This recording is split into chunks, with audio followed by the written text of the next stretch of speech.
Hello students, once again I welcome you on my YouTube channel. Today I am here with class 11 Microeconomics, chapter 1 Economics and Economy.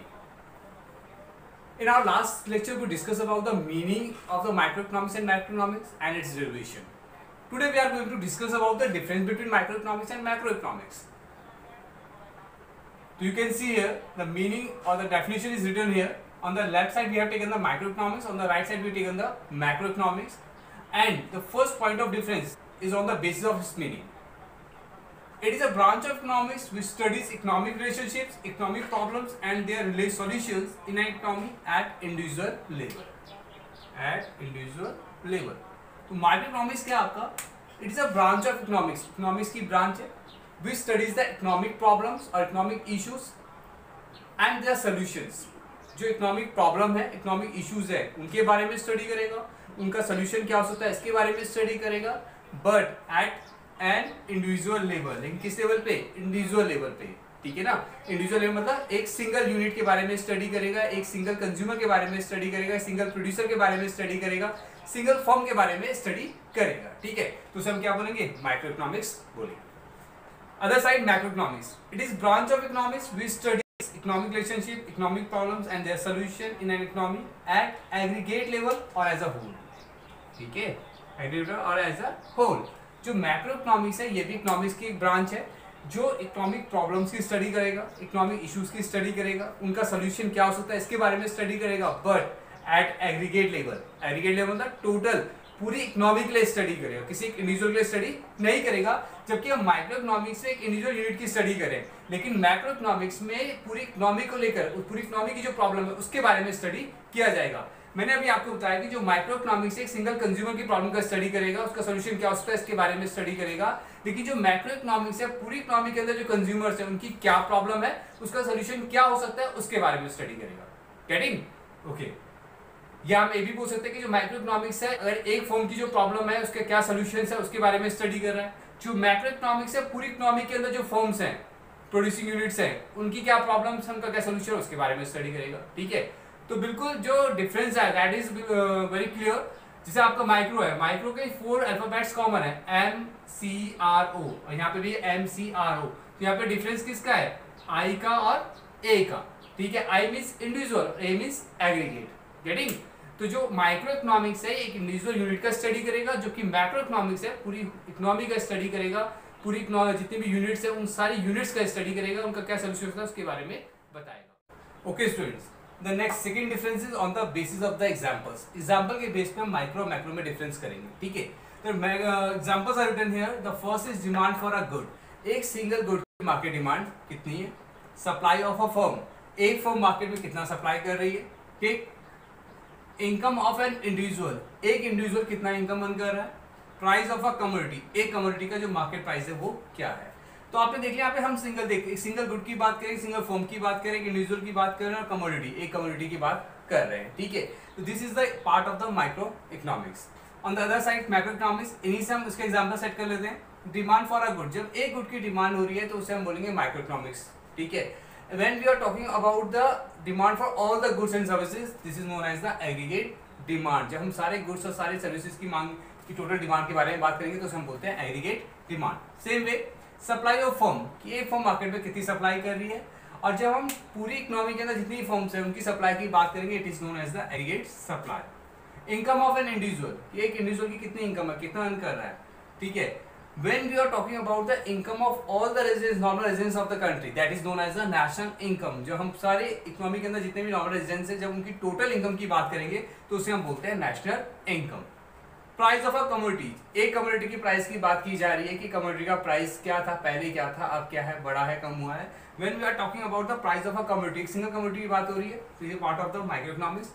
When we are talking about the price of all the commodities in the market, it is known as general price level और index number. ठीक है ना. तो इसमें क्या है, सारे goods की जो सर्विस है उनके जो टोटल प्राइस है उसके बारे में क्या है डिस्कस कर लिया जाता है. ठीक. तो these are the examples of micro economics and macro economics. Third point of difference here, it is also known as the price theory. जो माइक्रो इकोनॉमिक्स से प्राइस थ्योरी के नाम से भी जाना जाता है. क्यों? जो मैक्रो इकोनॉमिक्स से बिलीव करता है कि जो माइक्रो इकोनॉमिक्स की जो प्रॉब्लम्स है सारी प्राइस के राउंड एंड राउंड क्या करती है, मूव करती है. उससे क्या है कि इसकी जो सारी प्रॉब्लम है वो प्राइस को लेके है. ठीक है ना. तो इसलिए इसको प्राइस थ्योरी कहा गया है। ठीक, छोटा सा एग्जांपल सेट करता हूँ। सपोज कोई भी प्रोडक्ट है, मार्कर है, इसका प्राइस 40 रुपीज़ था, 40 रुपीज़ में आपका एक मार्कर आ रहा है, तो वी नो दैट कि हम 40 रुपीज़ देंगे तो हमें एक मार्कर पेन मिलेगा। ठीक, नेक्स्ट टाइम आप मार्केट में गए, there was offer of scheme, उसने कहा कि मार्कर पेन है 20 रुपीज़ का मिल रहा है। ठीक है, तो what will you do, you will buy 2। ठीक है ना, क्योंकि आपको रेगुलर यूज है इनका कि आप इसको यूज करते हैं, तो आप एक मार्कर लेने गए थे, लेकिन आपके मार्केट जाके पता चला कि 40 रुपीज़ में आपके 2 मार्कर आ सकते हैं, तो आपने क्या किया, 2 मार्कर परचेज कर लिए। क्यों परचेज किए, क्योंकि प्राइस क्या हो गया, कम हो गया। ठीक है, तो प्राइस कम होने पे हमेशा डिमांड क्या हो जाती है, बढ़ जाती है। तो प्राइस और डिमांड का कनेक्शन समझ में आ गया कि प्राइस का डिमांड के साथ में क्या रोल है। But at the same time जो फर्म है वो सप्लाई क्या कर देगा, कम कर देगा। क्यों, क्योंकि जो फर्म है उसका प्रॉफिट मार्जिन क्या हो जाएगा, कम हो जाएगा। पहले वही मार्कर 40 रुपीज़ में सेल होता है, आज की डेट में वही मार्कर 20 रुपीज़ में सेल हो रहा है, तो कहीं ना कहीं उसका प्रॉफिट मार्जिन क्या हो रहा है, कम हो रहा है। He will wait for rise in price in the market। वो वेट करेगा कि जब मार्केट में प्राइस लेवल बढ़ेगा तभी वो क्या करेगा, सप्लाई करेगा। तो प्राइस कम होने पे डिमांड बढ़ेगी, लेकिन सप्लाई क्या हो जाएगी, कम हो जाएगी। ठीक, ऐसे अगर आपका है जो इक्विलिब्रियम की सिचुएशन है कि अगर मार्केट इक्विलिब्रियम की सिचुएशन में है तो प्राइस के चेंज होने से इक्विलिब्रियम पे क्या इफेक्ट पड़ सकता है। ठीक है, अगर प्राइस कम हो रहा है तो क्या इफेक्ट पड़ेगा, प्राइस ज़्यादा हो रहा है तो क्या इफेक्ट पड़ेगा। तो बेसिकली कहने का मतलब है कि इसकी जो भी प्रॉब्लम्स है वो सारी प्राइस को लेके, ये प्राइस के राउंड राउंड ही क्या करता है, मूव करता है। ठीक, अब हम बात करें मैक्रो इकोनॉमिक्स की। It is known as the income and employment theory. इसको इनकम एंड एम्प्लॉयमेंट थ्योरी के नाम से जानते हैं क्योंकि हम ये मानते हैं कि जो मैक्रो इकोनॉमिक्स है ये पूरी इकोनॉमी का स्टडी कर रहा है, और बेसिकली ये किस चीज़ के बारे में ज़्यादा सोचता है इनकम एंड एम्प्लॉयमेंट के बारे में, कैसे इकोनॉमी की इनकम को बढ़ाया जाए। ठीक है, कैसे उसको इम्प्रूवमेंट किया जाए, कैसे एम्प्लॉयमेंट लेवल को मेंटेन किया जाए। ठीक है, इकोनॉमी के अंदर इन्फ्लेशन डिफ्लेशन में कैसे उसे कंट्रोल किया जाए, उसको कंट्रोल करने के लिए सेंट्रल बैंक के जो इंस्ट्रूमेंट्स हैं, क्वांटिटी और क्वालिटी इंस्ट्रूमेंट्स, उनका क्या रोल हो सकता है, कैसे उनके हेल्प से हम उसको कंट्रोल कर सकते हैं।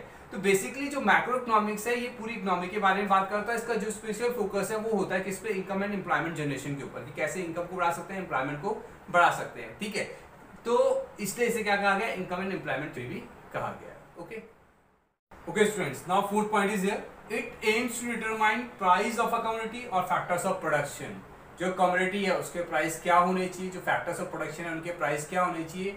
माइक्रो इकोनॉमिक्स का मेन काम है इसको डिटरमाइन करना, इसको डिसाइड करना। ठीक है, जो भी आपका प्रोडक्ट है, कमोडिटी है, उसका प्राइस डिपेंड करता है मार्केट में उस प्रोडक्ट की डिमांड और सप्लाई के ऊपर, कि उसकी डिमांड कितनी है, उसकी सप्लाई कितनी है। ठीक है, तो जहाँ पे मार्केट में डिमांड और सप्लाई इक्विलिब्रियम पे आ जाएंगे उस पॉइंट पे जो है प्राइस डिटरमाइन कर लिया जाएगा। ठीक है, हम बात करें ना प्राइस थ्योरी की, कि जिसमें इसको हम प्राइस थ्योरी कहते हैं। देखिए आगे ना बात प्राइस पे, कि मार्केट में जहाँ पे डिमांड और सप्लाई बराबर होंगे उस पॉइंट पे क्या है, आपका प्राइस क्या है, डिटरमाइन कर सकते हैं। ठीक है, अब डिमांड सप्लाई डिपेंड करता है प्राइस के ऊपर, जिस हिसाब से मार्केट में प्राइस होगा अकॉर्डिंगली डिमांड और सप्लाई होगी। ठीक है, तो जो माइक्रो इकोनॉमिक्स है इसका मेन काम है क्या, डिटरमाइन करना, कमोडिटीज के प्राइसेस डिटरमाइन करना कि क्या प्राइस उनके हो सकते हैं, जो फैक्टर्स ऑफ प्रोडक्शन है कितने होने चाहिए। ठीक, नेक्स्ट है macro economics, it aims to determine income and employment level of the economy. इसका काम है इकोनॉमी के बारे में, मैक्रो इकोनॉमिक्स पूरी इकोनॉमी के बारे में सोचता है, उसकी पूरी स्टडी करता है। तो इसका जो मेन एम है इकोनॉमी के अंदर इनकम और एम्प्लॉयमेंट लेवल को बढ़ाना, किस तरह से हमारी जो नेशनल इनकम है वो बढ़ सकती है,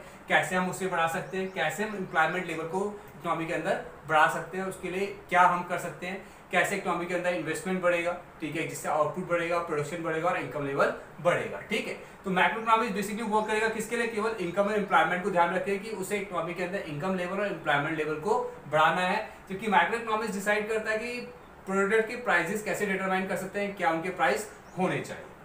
next fifth point is here, it assumes all the macro variables to be constant. जब माइक्रो इकोनॉमिक्स की हम स्टडी करते हैं तो माइक्रो इकोनॉमिक्स कहता है कि जो मैक्रो इकोनॉमिक्स की जो वेरिएबल्स हैं उनमें कोई चेंज नहीं होना चाहिए, दे शुड रिमेन कांस्टेंट। ठीक है, अगर हम बात करें कि जो माइक्रो इकोनॉमिक्स है इसमें हम डिमांड की बात करते हैं, इंडिविजुअल की डिमांड की बात कर रहे हैं। ठीक है ना, और यहाँ पे हम बात करते हैं एग्रीगेट डिमांड की।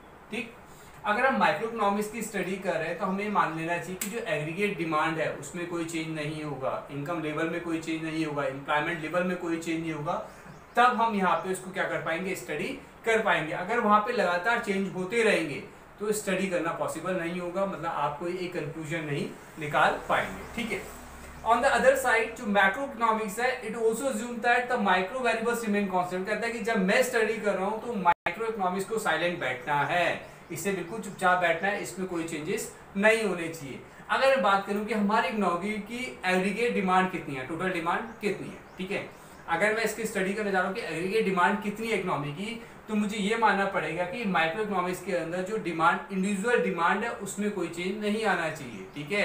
अगर मैं 10 यूनिट कंज्यूम कर रहा तो मेरी 10 यूनिट ही रिमेन कांस्टेंट रहनी चाहिए, उसमें कोई चेंज 10 से 11 या 9 नहीं होना चाहिए, ठीक है ना। तभी ये रिजल्ट्स क्या आएंगे, ऑथेंटिक होंगे, तभी हम क्या है बिलीव कर पाएंगे, ठीक है, तभी हम कंक्लूजन रिपोर्ट तैयार कर पाएंगे, ठीक है। तो उससे क्या है कि जब मैं स्टडी करूंगा तो इसके जो वेरिएबल्स है वो क्या रहने चाहिए, कांस्टेंट होनी चाहिए, उसमें कोई चेंज नहीं आना चाहिए। तो ये बात दोनों पे इंप्लीमेंट होती है कि जब हम एक की स्टडी करते हैं दूसरे को कांस्टेंट रखना पड़ेगा, अगर वो चेंज होता रहेगा तो हम एक कंक्लूजन पे नहीं निकल पाएंगे, ठीक है ना। सपोज जैसे आपका वाटर टैंक है ना, उसमें अगर पानी भरा हुआ है तो आप बोल सकते हैं कि इसके अंदर 5000 लीटर वाटर है, लेकिन अगर एक तरफ से आप टैप ऑन कर दिए, दूसरी तरफ से आप उसके अंदर पानी भर रहे हैं और दूसरी तरफ से आप पानी निकाल रहे हैं, तो क्या ये डिसाइड कर पा रहा पॉसिबल कि टैंक के अंदर कितना पानी है? नहीं, वो पॉसिबल नहीं हो पाएगा, ठीक है। तो उसके लिए हमें क्या करना पड़ेगा, टैप को ऑफ रखना पड़ेगा और तब हम देख पाएंगे, तब बता पाएंगे कि इसके अंदर एक्चुअली कितना वाटर है, ठीक है ना। हमें इसकी कैपेसिटी पता है तो हम बता सकते हैं कि 1000 लीटर कैपेसिटी, तो उसके अंदर 1000 लीटर वाटर होगा, ठीक है। लेकिन अगर आप टैप ऑन कर देंगे पानी गिरता रहेगा तो ये बताना बिल्कुल पॉसिबल नहीं होगा कि इसके अंदर एग्जैक्टली कितना वाटर है, गेटिंग। तो वही बात यहाँ पे है कि जो मैक्रो इकोनॉमिक्स जब ये स्टडी करते हैं तो दोनों के वेरिएबल्स एक दूसरे के टाइम पे क्या होने चाहिए, कांस्टेंट होने चाहिए, ठीक, गॉट इट। तो this is the topic, difference between micro economics and macro economics. को आपको क्लियर हो गया होगा, समझ में आ गया होगा। Notes I will provide, okay.